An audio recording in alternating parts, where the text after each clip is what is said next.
Is the Shroud of Turin the burial cloth of Jesus Christ?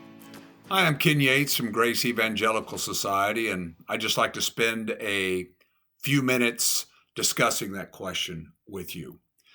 Just recently, I've been hearing some things on the radio about the Shroud of Turin. And I remember when I was in college, that was the first time I'd ever heard the term. And a couple of our professors, I went to the Air Force Academy in Colorado Springs, and I can't remember if they were from the physics department or from the chemistry department, but these were real scientific guys. And they got to actually examine it. And as I recall, it's been so many years, they did some tests on it. And these two particular professors at the Air Force Academy were convinced that it indeed was the burial cloth of Jesus Christ. And that's why the image of this man is burned onto the cloth, or I don't know if burned is the right word. And just recently, like I said, it seems like it's coming up in the news. I guess they have found more evidence, done more tests. And I was listening to a podcast by a very popular radio person, Glenn Beck, and he had a New Testament scholar, Jeremiah Johnston, on there talking about it.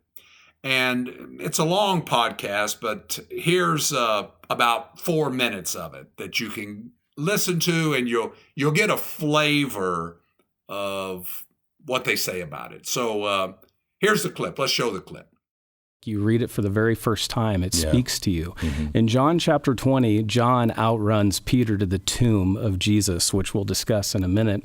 It's not until he looks in and it says he saw in Greek 3 times. He saw, bleepo. He saw with understanding, theoretical understanding. Then he saw with experience 3 times the athonia, the sindon, the burial shroud of Jesus, and the face garment, the sudarion, which we have, and then he believed.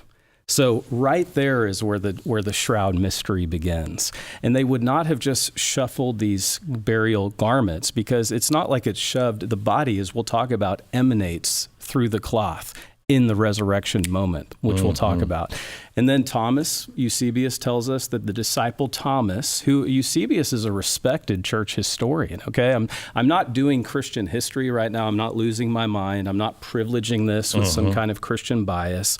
I'm looking at this and evaluating the evidence that you asked about. It goes to Edessa, where a king is said to have actually been healed by it, and there it stays until the Muslim invasion of the 6th century, when it then goes to Constantinople, and we read about it there, and then it eventually goes to France. It's been in private hands, and so where you and I were raised thinking that, oh, this is like the 3 wise men, you can go see the 3 wise men in Cologne in the cathedral.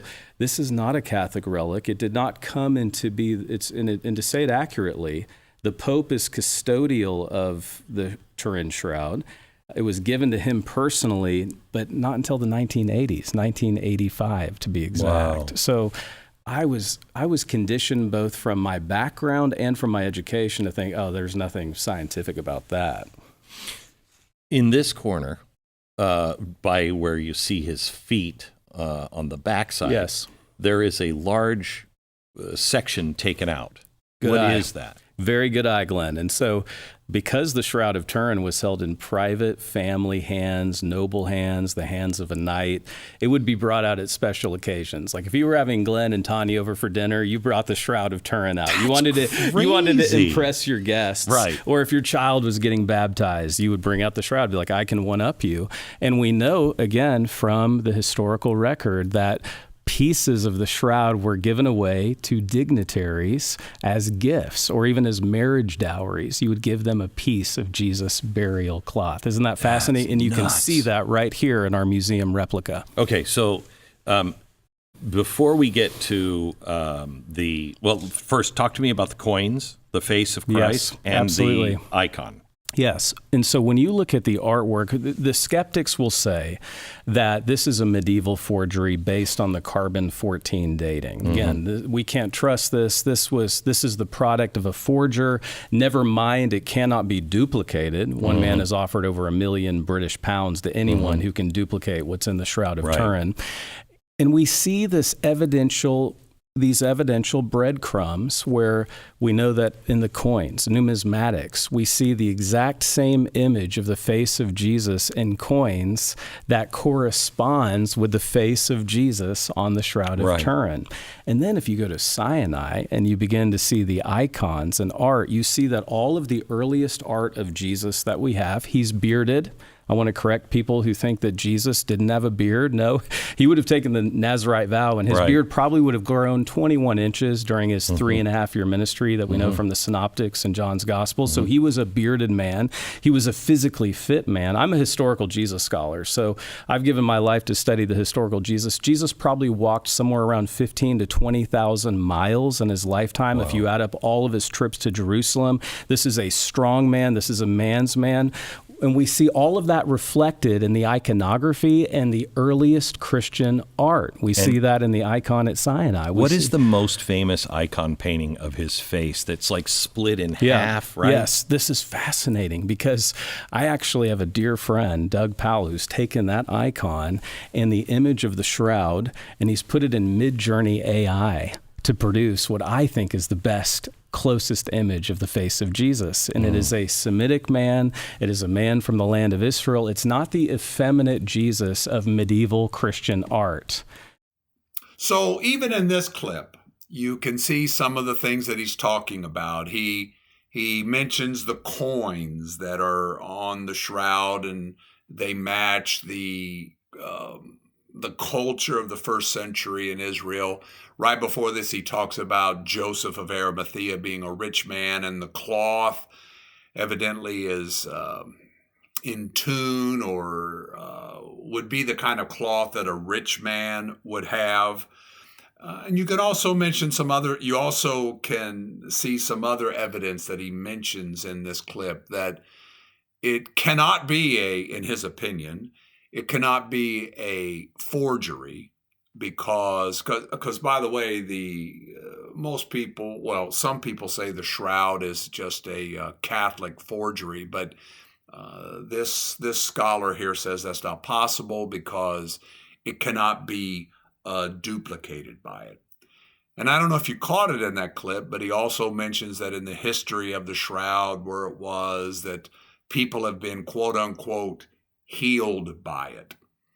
In some of these podcasts that I hear, some other things that I've heard, and I don't know if this is new or if this is something that they've always known, but evidently they say that the pollen on this linen comes from first century Israel. And the point of all of that is that what they're saying is you don't duplicate it. It can't be a forgery. If you were going to make this a forgery of Christ's burial cloth, you wouldn't be able to find the pollen from first century in Israel and put it in the linen. What do we say about this?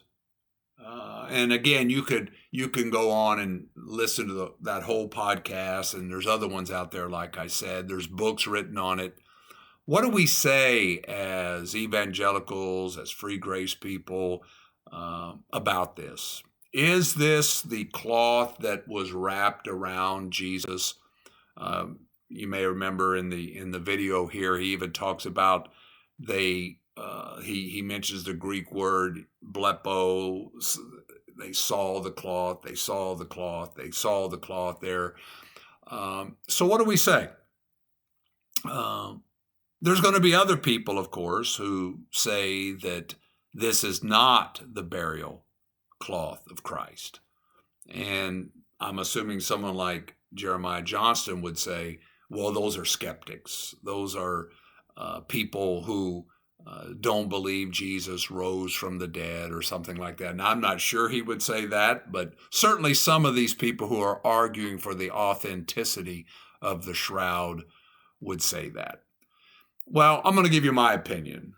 My opinion is that this is not the burial cloth of Christ.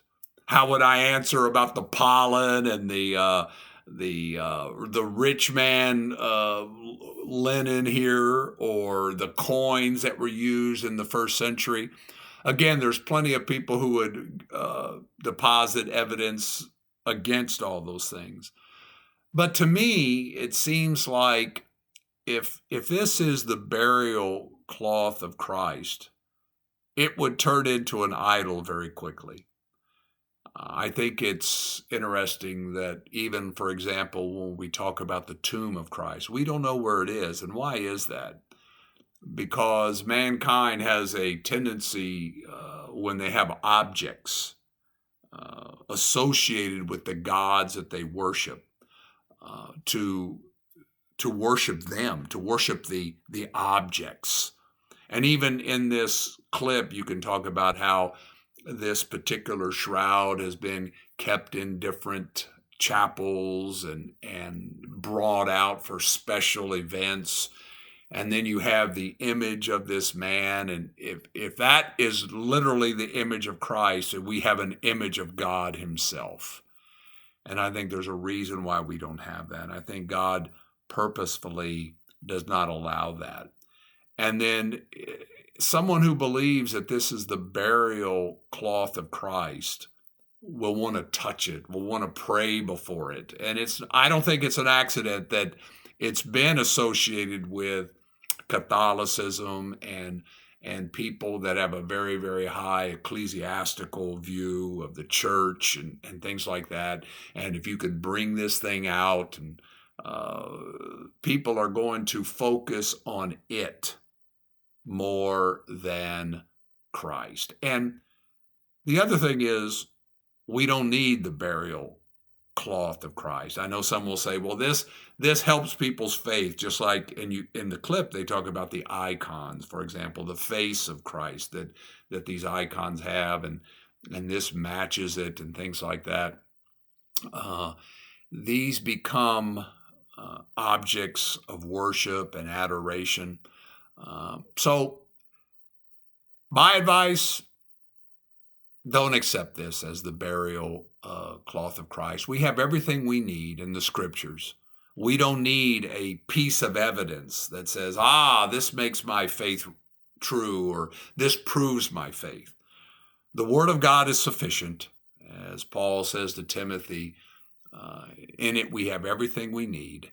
We don't need a piece of cloth with the image of Christ burnt upon it.